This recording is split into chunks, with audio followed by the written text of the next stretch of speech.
And whenever you're ready. Okay. Hi everybody, my name is Rollender, and today I'm going to be talking to you about the importance of nurturing exceptional students in the American public school system. The short story Harrison Bergeron by Kurt Vonnegut illustrates our world in 2081, and shows that it illustrates a world in which everyone is forced to be average. As shown in this photo of Harrison Bergeron, he was really above average, and they gave him mental handicap radios and glasses that made him not be able to see, and they put weights on his neck in order to force him to be average.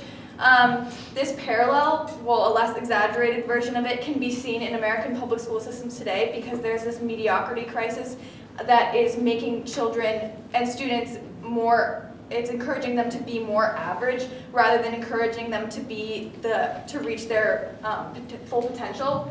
That's why schools must nurture exceptional students, because right now those students are the people that will become geniuses, and they'll innovate and they'll create new ideas, and we need geniuses. Geniuses are essential to our culture, because without these geniuses we wouldn't have new ideas, and we wouldn't deviate from what is true, and our culture wouldn't grow. So the No Child Left Behind Act was originally encouraged to lower the achievement gap between students. However, it actually ends up encouraging mediocre proficiency standards, because they never actually specify how high states need to define their proficiency standards. They just say, oh, you need to define them, but they never specify how high they need to be. Because states do that, because states are allowed to define their own, some of them end up defining a lower proficiency standard, and as a result, this inflates reported performance, so it makes it seem like students are doing better than they actually are. This ends up leaving behind gifted students in a sense, because the lower the proficiency standard is, the less is required of students, and the gifted students, those who should be going above and beyond, are forced to be more average. The kids that are below average are given more attention, because the teachers are more interested in bringing them up towards the mean rather than helping the gifted students. So this is it might be kind of hard for you to see, but this graph shows the strength of state proficiency standards in terms of a letter grade. Schools were given a nationally administered exam, and all the students took it. And so, for example, Massachusetts received an A and Missouri received an A, but schools such as Nebraska and Tennessee received Fs on this nationally administered exam, just to represent the strength of their proficiency standards, which shows that there's a huge gap between schools across America, and how we need to lower this gap so that there's a more accurate representation of what the proficiency standard should be. So another aspect of the No Child Left Behind Act is the fact that this act encourages standardized testing and encourages a standardized curriculum.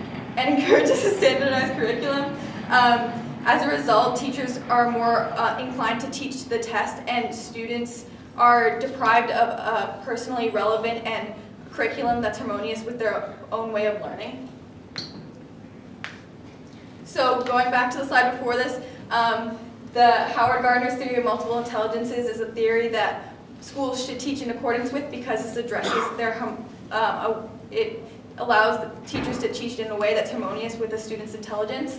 So, for example, there are different types of intelligence and therefore different types of genius. For example, a music smart student is a student that works really well in a musical environment. They're able to pick up music really fast, and they can apply mathematical concept or scientific concepts to music. On the other hand, a logic smart person is someone who does well on mathematical tests, and this is more like the IQ test person, someone who does well on an IQ test, and this is usually what our curriculums are based towards. It's important to remember that geniuses are usually the people who do have differentiated styles of learning, so they're not these people who do well in IQ tests, they're these people who are musically intelligent in nature, all that kind of stuff. So it's important to teach in accordance with Howard Gardner's theory of multiple intelligences, because oftentimes geniuses are the ones who do have differentiated learning styles. The Framingham public school system has actually recognized the importance of teaching with Howard Gardner's multiple intelligences in mind. They have also recognized the mediocrity crisis across schools in terms of proficiency standards, and so they have created they have modified their learning environment so it's directed more towards the differentiated learning styles. They do this by having various methods of testing. They modify learning environment so it's a smaller class size. They have one-to-one teacher-to-student interaction as well as multi-option projects. These strategies could easily be implemented into all public schools, and this would not only help geniuses grow, this would also help bring up the students that are below average up to the mean.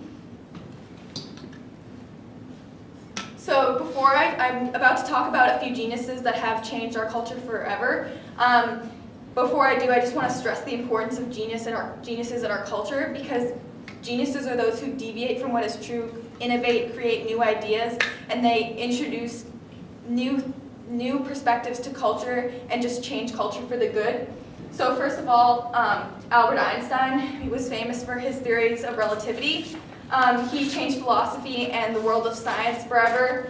He shattered decades of scientific theory and therefore showed the fragility of knowledge. Another genius who changed the world in a different sense is Michelangelo. He's an artistic genius, unlike Albert Einstein, who's a scientific genius. He was famous for his painting on the ceiling of the Sistine Chapel, in which he depicted the human form and was very innovative with his use of color. This encouraged a new artistic style. It was an artistic movement called Mannerism. This influenced many artists and sculptors alike that came after him, and this really changed the art world forever. I think without innovative thinkers like Michelangelo, the progression of the arts would have stagnated. Another more modern example of a genius who has changed the world is Bill Gates, and he had a vision of a computer in every home. Now, essentially what he did, in simple terms, is he took the computer out of the industry, out of the factory, and made it more accessible to everyday people by popularizing the personal computer with his company, Microsoft. Now, he was an entrepreneurial genius. He was very intelligent, and without the creation of the personal computer, I don't think our business world or educational world would be where it's at today in terms of its sophistication. This is extremely important, and it definitely has changed our daily life forever. So the nature versus nurture debate is a widely debated topic. The nature side of it can be used as used to counter the idea that we should be nurturing intelligent and gifted students in schools. So the nature side of the debate states, so this is the nativists opposed to the empiricists. They believe that everything, including a student's mental abilities or a person's mental abilities, are inherited and they're genetic and they cannot be altered. So therefore, we should not be placing labels on students, because saying that they're gifted or they're not gifted is going to hurt a student's self-esteem and cause them to have less motivation. Really, so the Scientific American actually published an article that talked about the science of genius, and in it they stated that although genetics does play an important role in someone's level of intelligence, something that's extremely important is whether we nurture them or not. So again, nurturing students in school is essential to essential to their growth, and without the nurture aspect of it, students would not get the benefits they do. So in conclusion, it is critical for schools to provide the resources necessary to nurture these exceptional students, because without nurturing these exceptional students, they wouldn't be able to grow into wouldn't be able to reach their heights of creativity or their full potential, and they wouldn't be able to become the geniuses that they should be. Again, geniuses propel the growth of culture, and without people such as Albert Einstein or Michelangelo or Bill Gates, we wouldn't have people that are deviating from what is accepted as true and introducing new ideas. this could result in the stagnation of culture, and we could be going towards a world like Harrison Bergeron, in which people are encouraged to be more average, and the lack of innovation,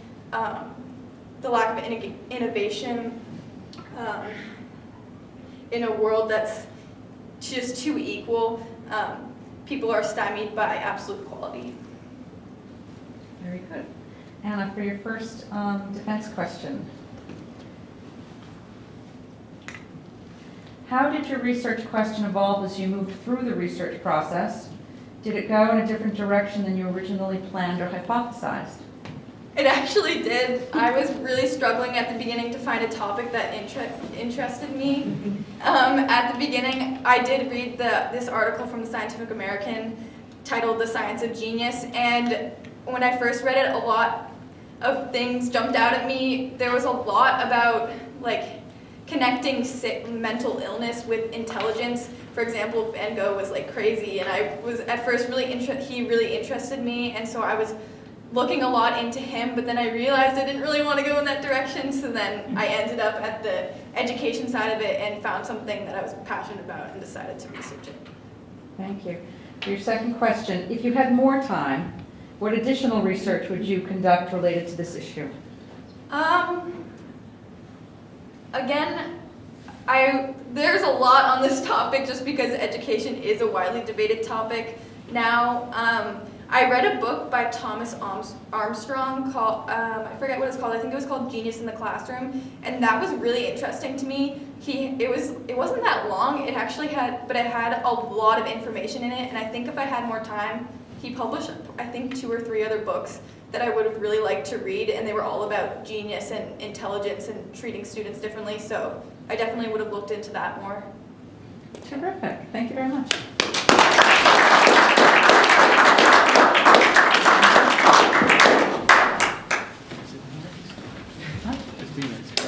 It is you next. Yes. Hold on, I just want to check to know where it is.